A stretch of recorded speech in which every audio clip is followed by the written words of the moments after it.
2026. The world stands closer to conflict than it has in decades. Rising geopolitical tensions, military buildups, economic sanctions, energy disruptions. And in the middle of it all, markets tremble. Stocks fall, currencies weaken, investors panic. And once again, one asset begins to glow under pressure: gold.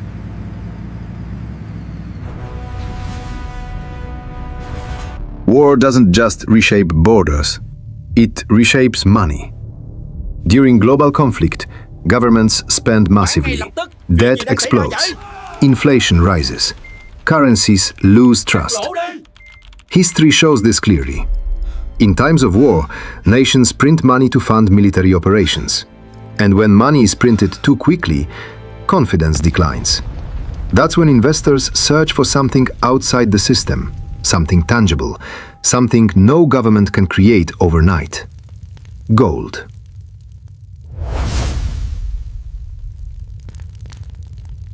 It's mid-2026.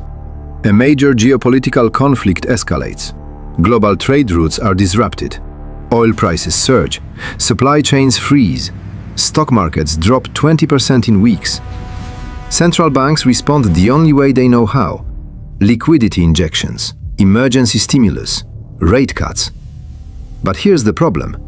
Public debt is already at historic highs. Confidence is fragile.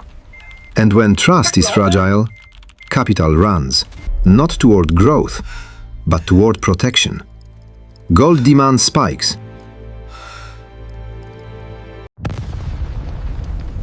There's something many people overlook. It's not just investors who buy gold during crisis. Central banks do too. In recent years, many nations have quietly increased gold reserves to reduce dependence on the US dollar. Why? Because in a global conflict scenario, sanctions can freeze foreign reserves. Currency access can be restricted. Financial systems can be weaponized. Gold, however, sits outside digital control. In a 2026 war scenario, gold becomes not just an investment, but a strategic asset. Bán ngay lập tức, chuyện gì đang xảy ra vậy? Why gold? What about crypto?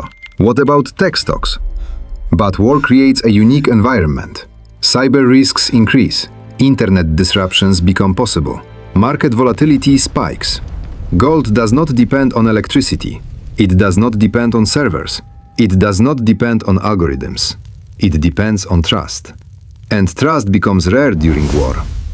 In 2026, if global conflict expands, we could see extreme volatility, currency devaluations, capital controls. And historically, that's when gold performs its strongest role. Not as a growth asset, but as a survival asset.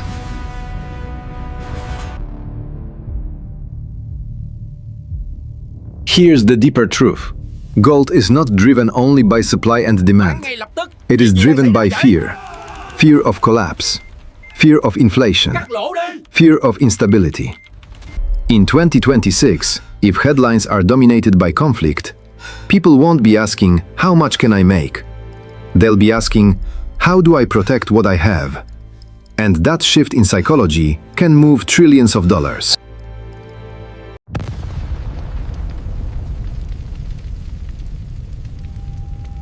Let's be clear.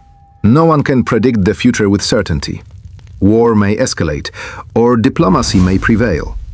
But history teaches us something powerful. When uncertainty rises, gold becomes relevant. Not because it is perfect, but because it has survived every war, every collapse, every monetary reset for thousands of years.